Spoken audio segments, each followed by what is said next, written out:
Ça va permettre au service formation d'être reconnu pour ce qu'il propose. Ce service formation, il va vraiment proposer des expériences d'apprentissage qui vont être alignées avec les valeurs et les enjeux de l'entreprise. Skill Me Up. Bienvenue sur Skill Me Up, le podcast qui développe tes compétences et celles de tes équipes. Chaque semaine, avec mes invités, on décode les éléments clés d'une stratégie de formation pertinente et petit à petit, on t'aide à construire la tienne. Je suis Delphine Moncorgé et je t'invite à me suivre dans ce nouvel épisode. Bonne écoute!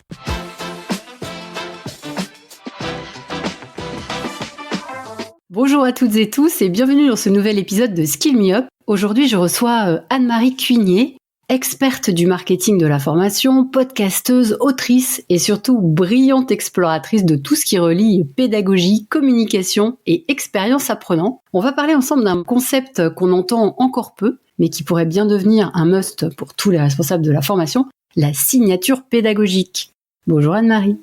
Bonjour Delphine, merci beaucoup pour ton invitation dans ton podcast, ça me fait vraiment super plaisir. Bah oui, et surtout parce que toi, tu m'avais déjà invité 2-3 fois et maintenant, je peux enfin te rendre l'appareil, donc je suis ravie. Ouais, c'est chouette. Avant de commencer, est-ce que tu pourrais te présenter en 3 points, 3 dates ou 3 chiffres clés, s'il te plaît ? Eh bien, je vais me présenter en 3 chiffres. Donc tout d'abord, le premier, c'est 30, on va dire, puisque j'ai 25 années d'expérience dans le marketing et la communication et 5 maintenant dans le learning.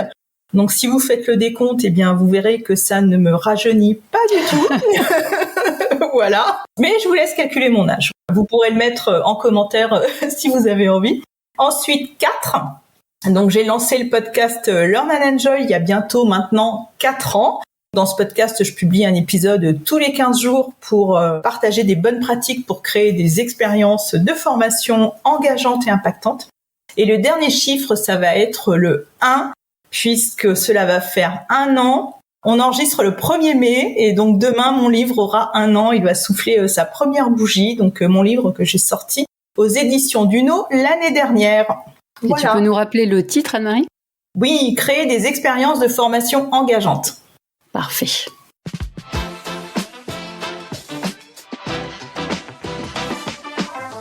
Alors, la signature pédagogique, c'est quoi au juste ? Tu dis que ça vient du parallèle avec la signature relationnelle en marketing, mais concrètement, d'abord, c'est quoi une signature pédagogique et pourquoi c'est devenu un sujet d'actualité ? Je vais donner ma vision à moi de la signature pédagogique, parce qu'on peut retrouver plusieurs définitions de la signature pédagogique. Donc pour moi, c'est vraiment un mix entre la marque et la signature relationnelle. Donc les marques, on les identifie par leur identité, par leur logo, par leurs valeurs. C'est ce qui fait aussi qu'on va s'y attacher. Donc si on prend par exemple la marque Evian, on se souvient tous, je pense, de la pub avec le bébé qu'on voyait à la télévision. Et donc c'était vraiment pour faire passer ces valeurs de jeunesse, de nature, etc. Et dans le logo d'Evian, on retrouvait bien aussi les Alpes en illustration. Donc déjà, la signature pédagogique va aller piocher donc dans ce concept de marque tout ce qui est vision et valeur. Et ensuite, il y a la signature relationnelle. Pour moi, c'est vraiment la partie visible de la marque. Et là, j'aime bien prendre l'exemple des boutiques de luxe. Donc, par exemple, lorsque l'on rentre chez Hermès ou chez Dior, on va être plongé vraiment dans l'univers de cette marque et on va être accueilli de la même façon que la boutique se situe à Paris ou à Marseille. Les conseillers de vente ont un discours qui est le même. Ils ont même quelquefois aussi des uniformes entre guillemets, je dirais, qui sont vraiment designés aux couleurs de la marque. Et c'est cette marque et cette signature relationnelle que moi j'ai repris pour créer la signature pédagogique. Donc pour moi, la signature pédagogique d'un organisme de formation ou d'un service formation, c'est ce qui fait qu'on va reconnaître tout de suite les formations qu'ils vont produire. On va y retrouver immédiatement leur identité, leur méthodologie pédagogique, je dirais, et surtout l'expérience qu'ils vont faire vivre aux apprenants. Que ce soit une formation en présentiel ou que ce soit un e-learning, voilà, on doit retrouver aussi cette uniformisation, je dirais, au niveau de l'expérience apprenant que l'on va vivre. C'est vraiment une marque de fabrique, c'est vraiment un ADN pédagogique, je dirais, Et cette signature pédagogique, elle va traduire tout simplement les valeurs, la posture pédagogique, le style de conception aussi, donc comme le logo de la marque, et l'expérience vécue par les apprenants. Alors, qu'est-ce que ça change pour un organisme de formation d'avoir une signature pédagogique ? En quoi c'est un levier stratégique ? Pourquoi c'est mieux d'en avoir une plutôt que de pas du tout ? Est-ce que ça change concrètement la façon de former ? Je dirais que pour un organisme de formation, la signature pédagogique, pour moi, elle est super importante parce qu'on a une pléthore d'offres actuellement. On a aussi beaucoup d'organismes de formation. Et pourquoi est-ce qu'on irait suivre une formation chez un organisme A plutôt que chez un organisme B ? Donc pour moi, cette signature pédagogique, ça va vraiment être un levier de différenciation dans ce marché qui est vraiment devenu ultra concurrentiel. Ça va vraiment venir renforcer l'attractivité de l'offre pour faire venir des clients, puisqu'un organisme de formation, donc il vend ses formations, et les apprenants vont savoir à quoi s'attendre. Ils vont savoir qu'en achetant cette formation chez l'organisme A, ils vont vivre tel type d'expérience.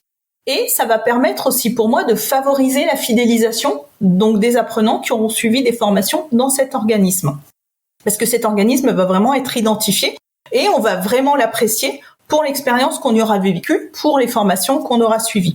Et surtout, cette signature pédagogique, elle est super importante aussi lorsque l'on fait appel à des formateurs externes, à l'organisme de formation. Parce que là, ça va vraiment permettre d'offrir une expérience de formation cohérente. Surtout dans le cas où les formateurs créent leur support pour les formations qu'ils vont délivrer dans cet organisme. Et là, c'est vraiment super important d'avoir un guide de la signature pédagogique pour que les supports de formation soient brandés à l'image de l'organisme. Si par exemple la signature de l'organisme de formation c'est apprendre par le jeu, eh bien tout le parcours client-apprenant donc doit refléter cette sensation d'apprendre par le jeu. Donc on va retrouver cela dans les teasers pour promouvoir la formation. On va retrouver ça dans les supports de formation, on va retrouver ça dans le format des ateliers, donc ça va vraiment s'insuffler partout. Donc pour moi, c'est vraiment super important pour un organisme de formation d'avoir cette signature pédagogique qui va faire qu'il va se démarquer. D'accord. Tu évoquais le fait que certains font appel à des formateurs externes qui produisent leur propre support. Comment on s'assure justement que c'est bien appliqué ? Enfin, c'est quoi ton conseil ? Comment on diffuse cette signature pédagogique et comment on s'assure qu'elle est appliquée quand ce ne sont pas des salariés qui créent et qui délivrent les formations ?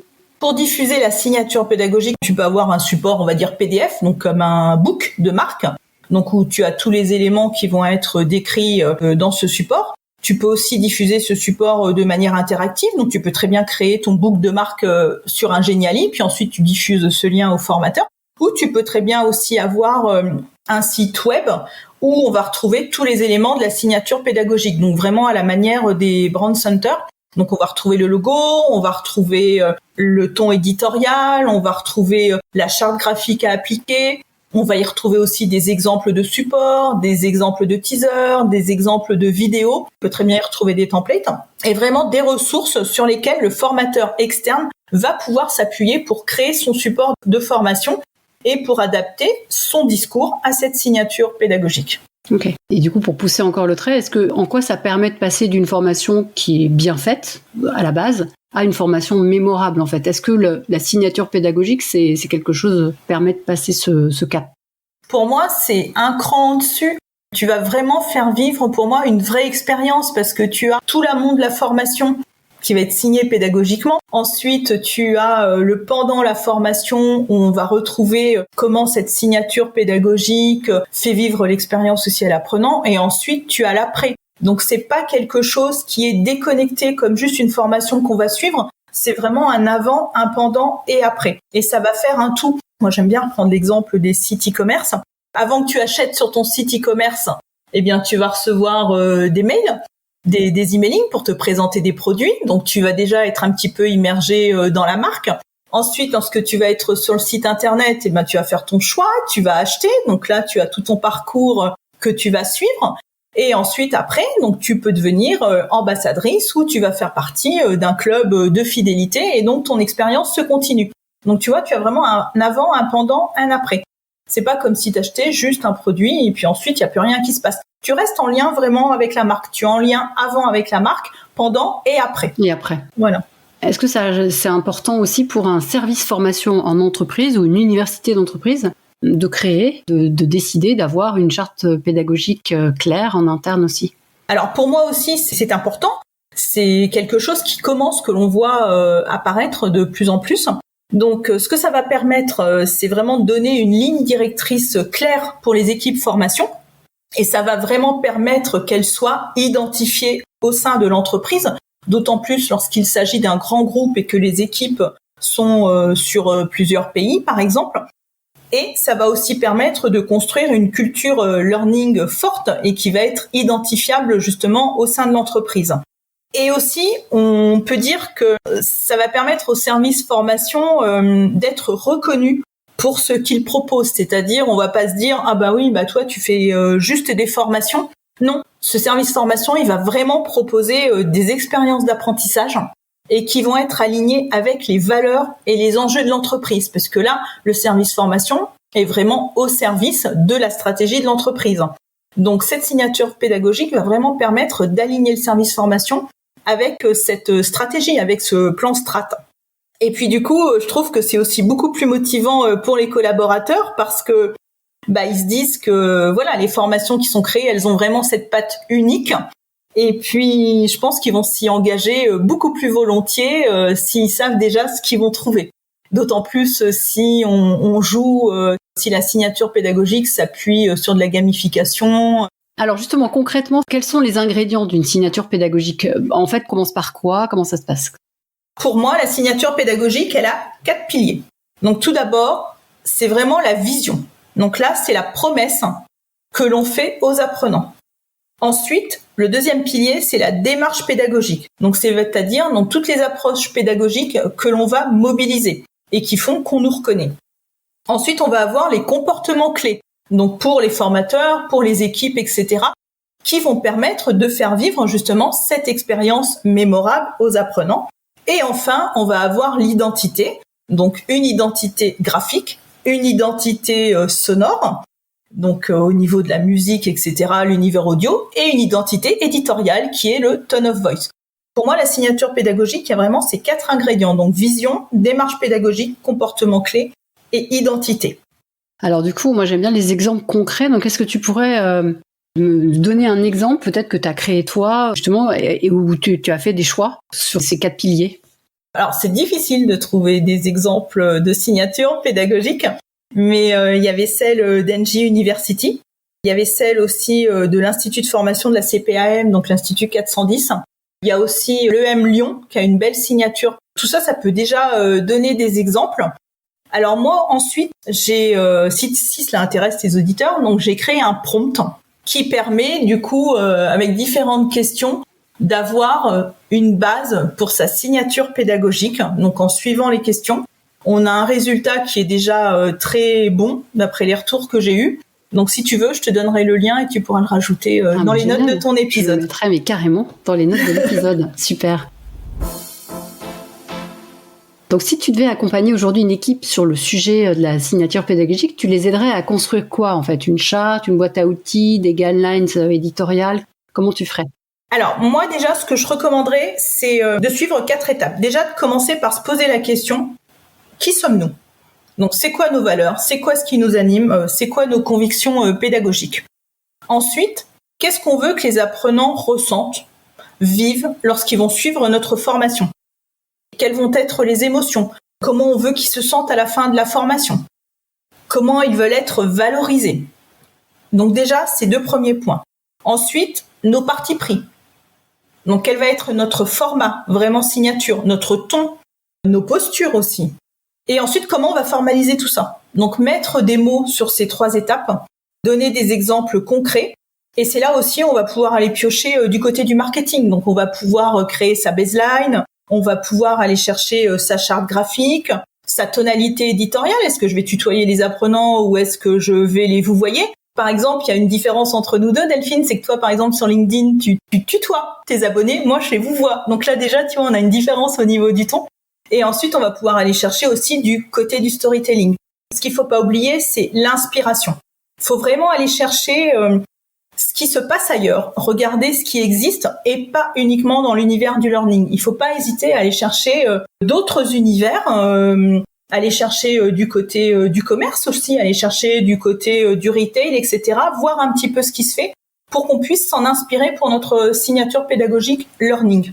C'est un travail de fond et c'est un travail aussi dans le temps, puisqu'une signature pédagogique à un instant T ne va pas être figée. Ensuite, il faut continuer à la travailler, il faut continuer à l'améliorer, surtout avec les retours des formateurs. On va y insuffler d'autres éléments et elle va vivre au fur et à mesure.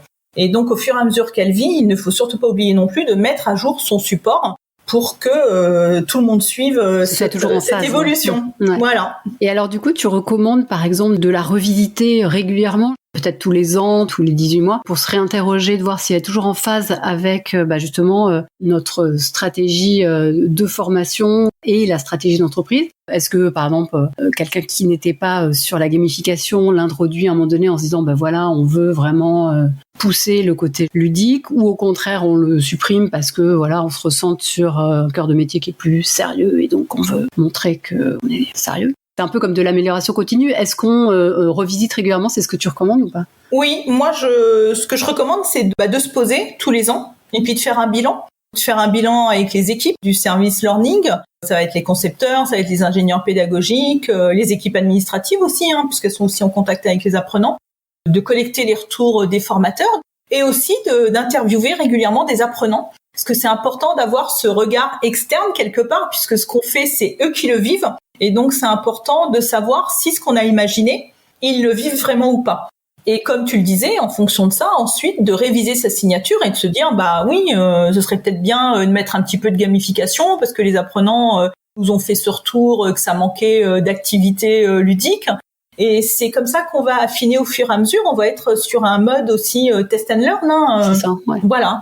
Test and learn et amélioration continue. Et est-ce que tu as des exemples, soit d'organismes du coup, soit de services formation, qui ont constaté une transformation de l'expérience d'apprentissage suite à la création d'une signature pédagogique en fait? Le fait d'avoir formalisé ça, d'avoir pris des décisions et de les avoir appliquées, est-ce que leurs apprenants, alors qu'ils soient internes ou externes selon la structure, ont vraiment perçu cette différence et se sont vus transformer? Alors soit fidélisés, si c'était un organisme, comme tu disais tout à l'heure, ça les fidélise, soit en interne, ont adhéré davantage aux formations qui leur étaient proposées. Il y a VeryUp qui a une belle signature pédagogique avec une belle baseline. Je sais que lorsqu'on échange régulièrement, ils me disent que maintenant leurs formations sont signées pédagogiquement. On les reconnaît tout de suite. Donc voilà, c'est cette définition vraiment qu'une formation soit signée pédagogiquement et qu'on la reconnaisse tout de suite. Il y a Salomon aussi qui avait travaillé sur sa signature pédagogique et que les collaborateurs reconnaissent parce qu'il y a les valeurs de Salomon qui sont insufflées dedans. Donc oui, moi je pense que une fois qu'elle est mise en place, ça apporte vraiment un plus au niveau de l'expérience et ça ne peut être que bénéfique. Très bien.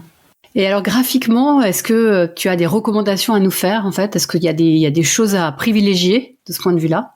Alors je dirais qu'au niveau de l'identité de la signature pédagogique, donc comme on l'a dit plus tôt, donc il y a le graphisme, il y a l'univers audio et il y a le ton éditorial. Pour le graphisme, la question qu'on va se poser, c'est quel type de visuel on a envie de montrer à nos apprenants. Est-ce que ça va être des photos? Est-ce que ça va être des illustrations? Est-ce que ça va être des 3D? Quelles couleurs aussi vont refléter nos valeurs? Donc là, je recommande de pas aller au-delà de 3 couleurs, donc une couleur principale et 2 couleurs complémentaires. Il y a pas mal d'outils que l'on peut retrouver sur Internet qui peuvent aider justement à créer cette homogénéité des couleurs, cette homogénéité graphique. Ensuite, au niveau du ton éditorial, là, ce que je recommande, c'est de travailler son tone of voice. Donc pour travailler son tone of voice, on va déjà se poser la question donc en vrac, donc est-ce qu'on tutoie, est-ce qu'on vous voit vos apprenants, quels sont les mots que l'on va utiliser, les mots positifs, je dirais, que l'on va utiliser, et les mots négatifs surtout à ne pas utiliser. Comment on va s'adresser aussi aux apprenants? Est-ce qu'on va être plus sur un mode je conseille, j'invite à passer à l'action?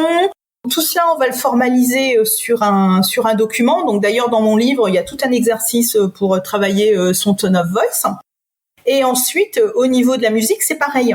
Quel type de musique va vraiment refléter nos valeurs? Est-ce qu'on va être sur une musique un petit peu plus vive, sur une musique un petit peu plus lente?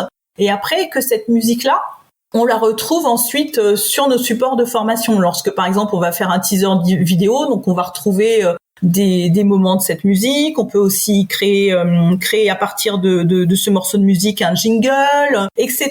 Et c'est tout ça qui va vraiment donner l'identité des formations.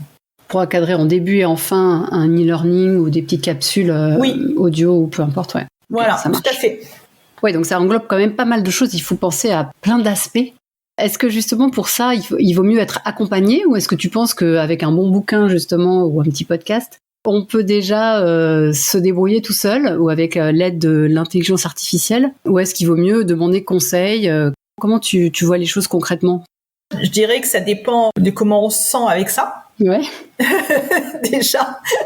Est-ce qu'on a une culture marketing, communication ou pas? Parce que je pense que c'est important d'avoir quand même cette culture pour imaginer sa signature pédagogique. Après, par exemple, dans mon livre, je donne toute une méthode, donc on peut déjà suivre cette méthode. L'intelligence artificielle, pour moi, elle peut donner des pistes, mais elle ne donnera pas complètement une signature pédagogique, parce que ça va manquer d'émotion, selon moi. Puis il y a des parties pris à prendre. Exactement. Je trouve, moi, que c'est toujours bien de se faire accompagner, parce qu'on va avoir un regard extérieur sur ce que l'on fait. Lorsqu'on va se faire accompagner, donc on peut faire un audit de ce qui existe déjà. Donc on va identifier des pratiques à garder, des pratiques peut-être à retravailler. Et puis on va apporter aussi des idées avec notre regard neuf. Donc je dirais que tout dépend. Moi, je pense que un formateur peut très bien travailler seul sur sa signature pédagogique, un organisme de formation aussi, un service formation aussi. Après, tout dépend de ce que l'on souhaite. Voilà, c'est open. C'est open, super. Moi, j'aime bien cette idée, en fait. Chacun choisit en fonction de là où il se situe et comment il se sent. C'est très bien. Merci beaucoup, Anne-Marie. Je te propose maintenant de passer aux questions en signature du podcast.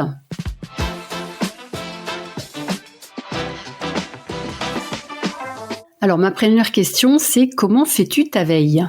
Alors, vaste question. Vaste question. Parce que dans nos métiers, pour moi, la veille, elle est essentielle, surtout pour rester à la page et pour rester au courant de ce qui se passe, des différentes tendances. Donc, moi, je fais ma veille de 3 façons principalement. Donc, tout d'abord, c'est LinkedIn. Donc, je suis une sélection d'experts dans le learning et dans le marketing aussi. Je ne vais pas suivre que des personnes dans le learning.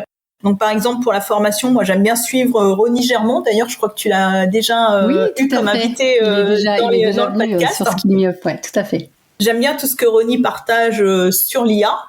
Mathieu de Calonne aussi, qui a été un de mes invités à moi dans le podcast. J'aime bien aussi ce qu'il partage au niveau des méthodos pédagogiques. Pour le learning, Shirley Chantraine.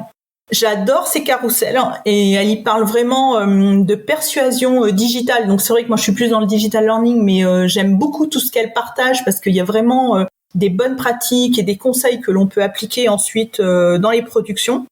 Caroline Mignot aussi, j'adore. Ces conseils sont vraiment super actionnables. Et puis ensuite, d'autres experts que je suis comme ça au fil de l'eau.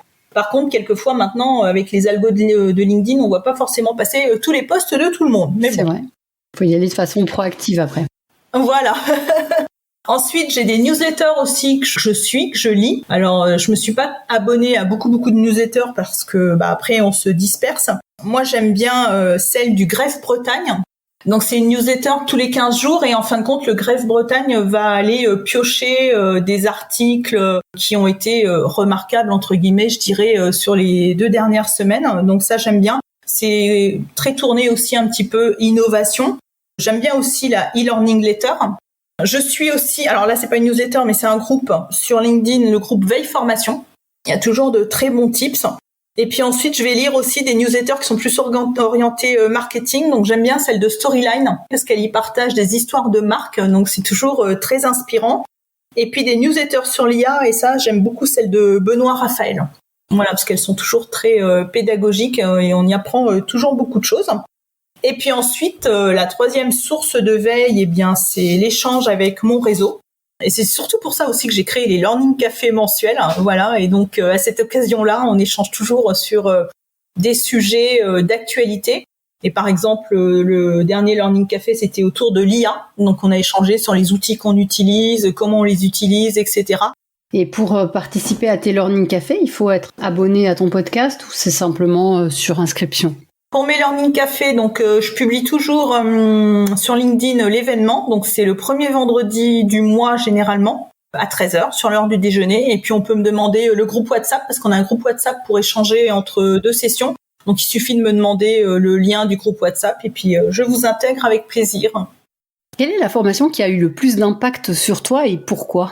Là, je dirais que c'est un atelier plutôt que j'ai suivi récemment. C'était et d'ailleurs où on s'est croisés, mais pas pendant l'atelier.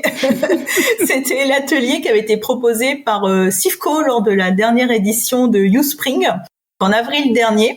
C'était un atelier sur la pédagogie expérientielle.